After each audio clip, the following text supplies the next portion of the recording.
A quick disclaimer before we begin. This video is for informative and educational purposes only and does not necessarily reflect my political opinions. The Communist Manifesto by Frederick Engels and Karl Marx. Chapter 1. The history of all hitherto existing society is the history of class struggles. Freeman and slave, patrician and plebeian, lord and serf, guild-master and journeyman, in a word, oppressor and oppressed, stood in constant opposition to one another, carried on as an uninterrupted, now hidden, now open fight, a fight that each time ended either in a revolutionary reconstitution of society at large, or in the common ruin of the contending classes.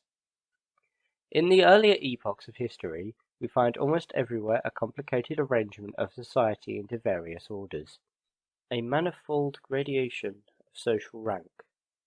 In ancient Rome, we have patricians, knights, plebeians, slaves.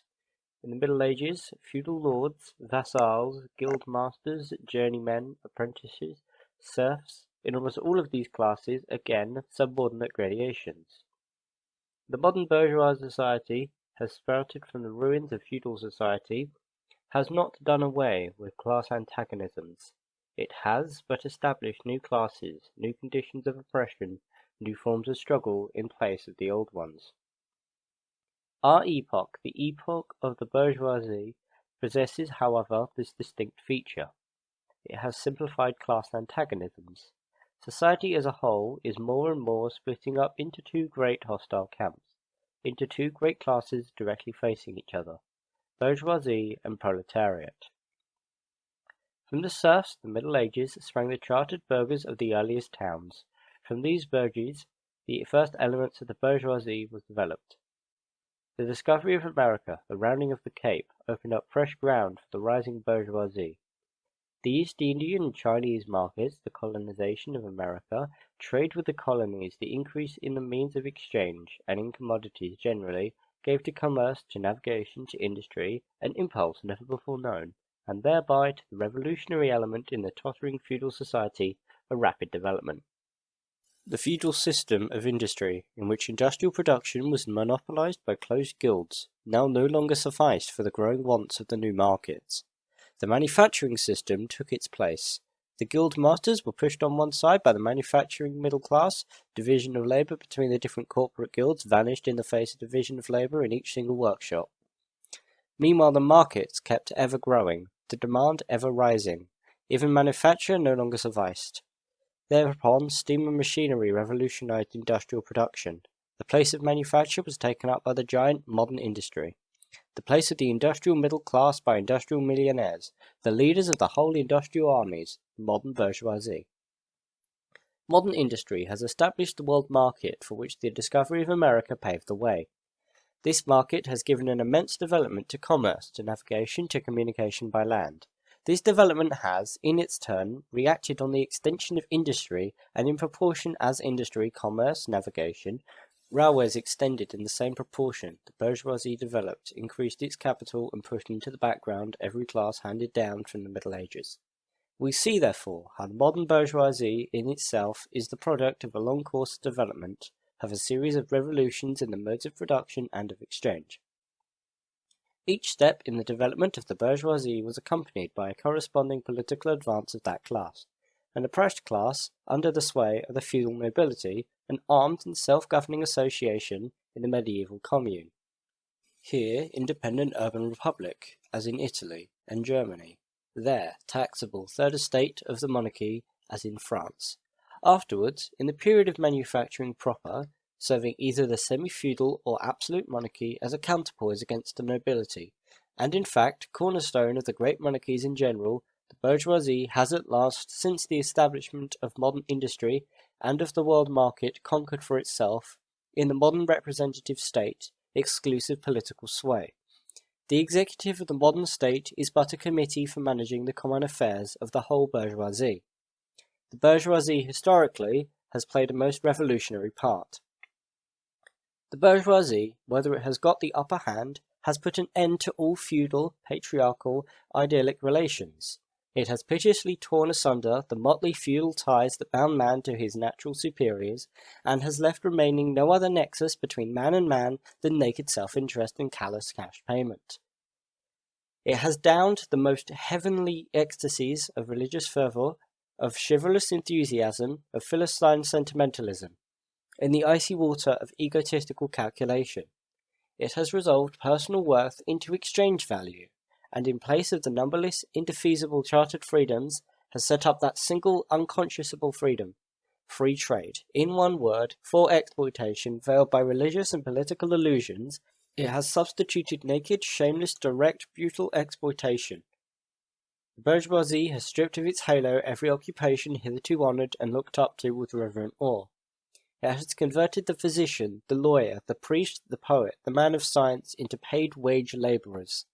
The bourgeoisie has torn away from the family its sentimental veil, and has reduced the family relation to a mere money relation. The bourgeoisie has disclosed how it came to pass that the brutal display of vigour in the Middle Ages, which reactionaries so much admire, found its fitting complement in the most slothful indolence. It has been the first to show what man's activity can bring about. It has accomplished wonders far surpassing Egyptian pyramids, Roman aqueducts, and Gothic cathedrals. It has conducted expeditions that put in the shade all former exoduses of nations and crusades. The bourgeoisie cannot exist without constantly revolutionizing instruments of production and therefore the relations of production, and with them the whole relations of society. Conservation of the old modes of production in unaltered form was, on the contrary, the first condition of existence for all earlier industrial classes. Constant revolutionizing of production, uninterrupted disturbance of all social conditions, everlasting uncertainty and agitation distinguished the bourgeois epoch from all earlier ones. All fixed, fast-frozen relations, with their train of ancient and venerable prejudices and opinions, are swept away. All new-formed ones become antiquated before they can ossify. All that is solid melts into air, all that is holy is profaned, and man is at last compelled to face with sober senses his real conditions of life and his relations with his kind. The need of a constantly expanding market for its products traces the bourgeoisie over the entire surface of the globe.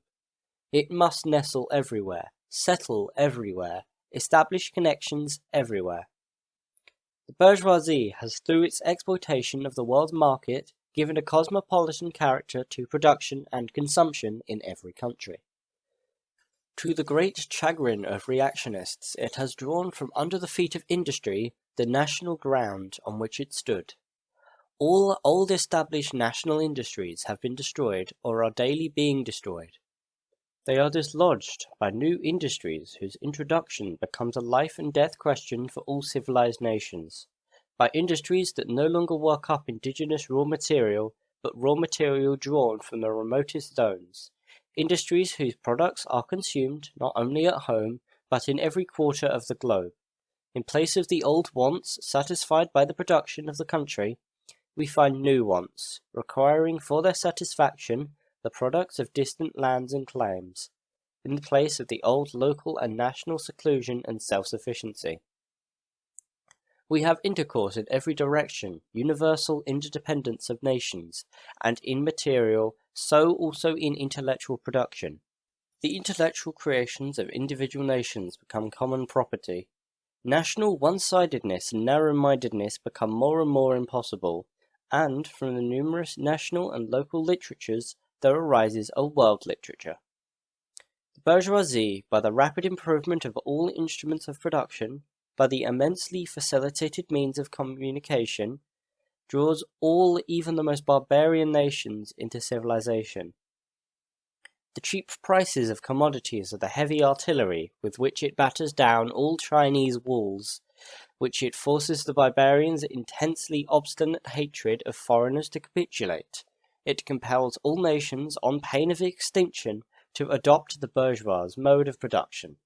It compels them to introduce what it calls civilization into their midst, i.e. to become bourgeois themselves. In one word, it creates a world after its own image. The bourgeoisie has subjected the country to the rule of the towns. It has created enormous cities, has greatly increased the urban population as compared with the rural, and has thus rescued a considerable part of the population from the idiocy of rural life. Just as it has made the country dependent on the towns, so it has made barbarian and semi-barbarian countries dependent on the civilized ones, nations of peasants on nations of bourgeoisie, the East on the West. The bourgeoisie keeps more and more doing away with the scattered state of the population, of the means of production, and of property. It has agglomerated population, centralized the means of production, and has concentrated property in a few hands. The necessary consequence of this was political centralization. Independent, or but loosely connected provinces, with separate interests, laws, governments, and systems of taxation, become lumped together into one nation, with one government, one code of laws, one national class interest, one frontier, and one customs tariff. The bourgeoisie, during its rule of scarce 100 years, has created more massive and more colossal productive forces than have all preceding generations together. Subjection of nature's forces to man, machinery, application of chemistry to industry and agriculture, steam navigation, railways, electric telegraphs, clearing of whole continents for cultivation, canalization of rivers, whole populations conjured out of the ground. What earlier century had even a presentiment that such productive forces slumbered in the lap of social labour? We see then the means of production and of exchange on whose foundation the bourgeoisie built itself up were generated in feudal society.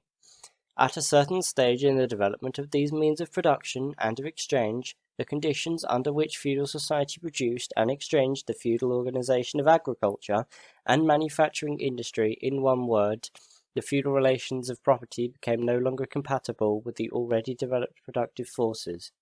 There became so many fetters, they had to be burst asunder, they were burst asunder.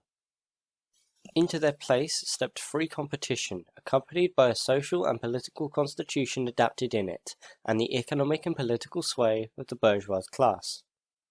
A similar movement is going on before our own eyes. Modern bourgeois society, with its relations of production, of exchange, and of property, a society that has conjured up such gigantic means of production and of exchange, is like the sorcerer who is no longer able to control the powers of the netherworld whom he has called up by his spells. For many, a decade past the history of industry and commerce is but the history of the revolt of modern productive forces against modern conditions of production, against the property relations that are the conditions for the existence of the bourgeois and of its rule. It is enough to mention the commercial crises that by their periodical return put the existence of the entire bourgeois society on its trial, each time more threateningly. In these crises, a great part of not only the existing products, but also of the previously created productive are periodically destroyed. In these crises, there breaks out an epidemic that in all earlier epochs would have seemed an absurdity. The epidemic of overproduction. Society suddenly finds itself put back into a state of momentary barbarism. It appears as if a famine, a universal war of devastation, had cut off the supply of every means of substance. Industry and commerce seem to be destroyed, and why? Because there is too much civilization, too much means of substance, too much industry, too much commerce. The productive forces at the disposal of society no longer tend to further the development of the conditions of bourgeois property. On the contrary, they have become too powerful for these conditions by which they are fettered, and so soon as they overcame these fetters they bring disorder into the whole of bourgeois society. Endanger the existence of bourgeois property, the conditions of bourgeois society are too narrow to comprise the wealth created by them. And how does the bourgeoisie get over these crises?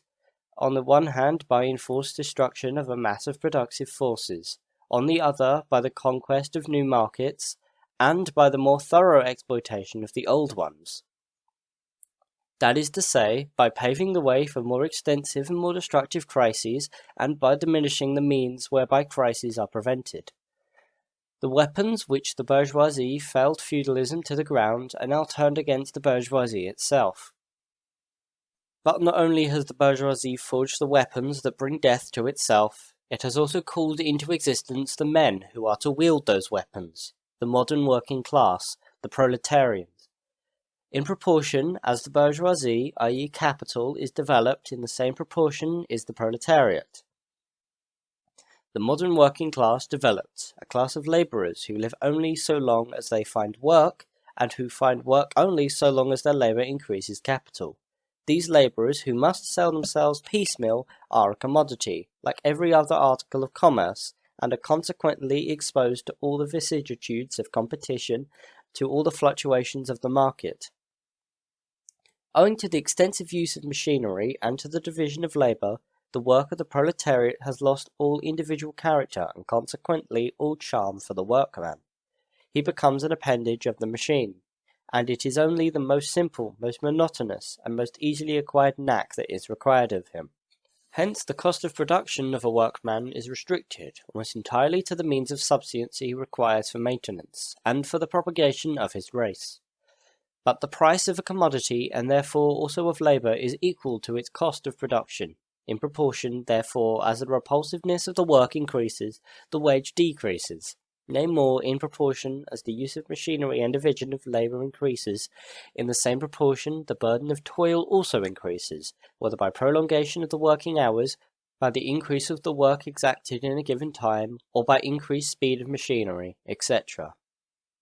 Modern industry has converted the little workshop of the patriarchal master into the great factory of the industrial capitalist. Masses of labourers crowded into the factory are organised like soldiers. As privates of the industrial army, they are placed under the command of a perfect hierarchy of officers and sergeants.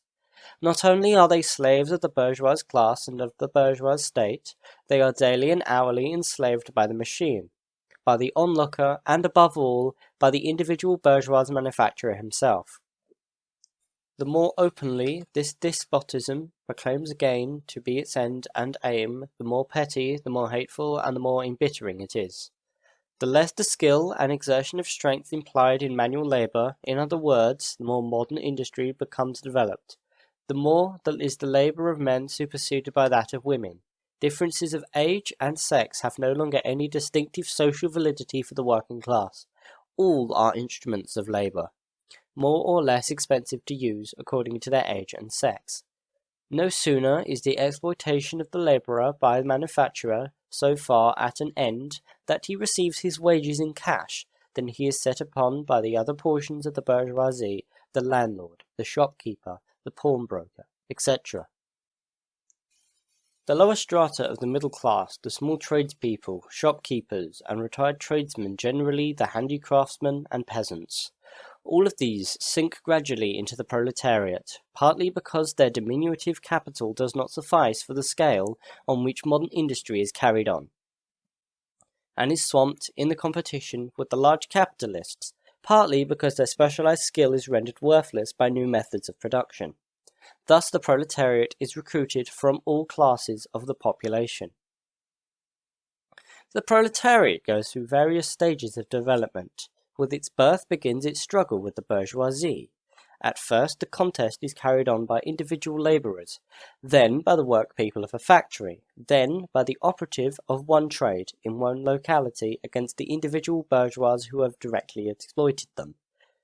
They direct their attacks not against the bourgeois conditions of production, but against the instruments of production themselves.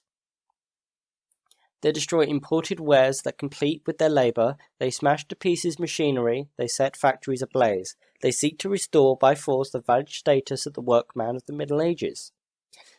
At this stage, the labourers still form an incoherent mass, scattered over the whole country, and broken up by their mutual competition. If anywhere they unite to form more compact bodies, this is not yet the consequence of their own active union, but the union of the bourgeoisie, which class, in order to attain its own political ends, is compelled to set the whole proletariat in motion, and is, moreover yet, for a time able to do so. At this stage, therefore, the proletarians do not fight their enemies, but the enemies of their enemies, the remnants of absolute monarchy, the landowners, the non-industrial bourgeois, the petty bourgeois.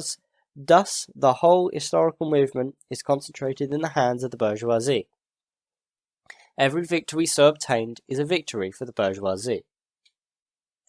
But with the development of industry, the proletariat not only increases in number, it becomes concentrated in greater masses, its strength grows, and it feels that strength more. The various interests and conditions of life within the ranks of the proletariat are more and more equalized in proportion as machinery obliterates all distinctions of labor, and nearly everywhere reduces wages to the same low level. The growing competition among the bourgeois and the resulting commercial crises make the wages of the workers ever more fluctuating. The increasing improvement of the machinery, ever more rapidly developing, makes their livelihood more and more precarious. The collisions between individual workmen and individual bourgeois take more and more the character of collisions between the two classes. Thereupon the workers begin to form combinations, trade unions, against the bourgeois. They club together in order to keep up the rate of wages. They fund permanent associations in order to make provision beforehand for these occasional revolts. Here and there the contests break out into riots. Now and then the workers are victorious, but only for a time. The real future of their battle lies not in the immediate result, but in the ever-expanding union of the workers. This union is helped on by the improved means of communication that are created by modern industry, and that place the workers of different localities in contact with one another. It was just this contact that was needed to centralize the numerous local struggles, all of the same character, into one national struggle between classes. But every class struggle is a political struggle, and that union to attain which the burghers of the Middle Ages with their miserable highways required centuries, the modern proletarian, thanks to railways, achieves in only a few years. This organization of the proletarians into a class and consequently into a political party is continually being upset again by the competition between the workers themselves. But it ever rises up again, stronger, firmer, mightier. It compels legislative recognition of particular interests of the workers by taking advantage of the divisions among the bourgeoisie itself. Thus the 10 Hours Bill in England was carried. Altogether, collisions between the classes of the old society further, in many ways, the course of development of the proletariat. The bourgeoisie finds itself involved in a constant battle, at first with the aristocracy, later on with those portions of the bourgeoisie itself whose interests have become antagonistic to the progress of industry. At all time with the bourgeoisie of foreign countries, in all these battles it sees itself compelled to appeal to the proletariat, to ask for help, and thus to drag it into the political arena. The bourgeoisie itself therefore supplies the proletariat with its own elements of political and general education. In other words, it furnishes the proletariat with weapons for fighting the bourgeoisie.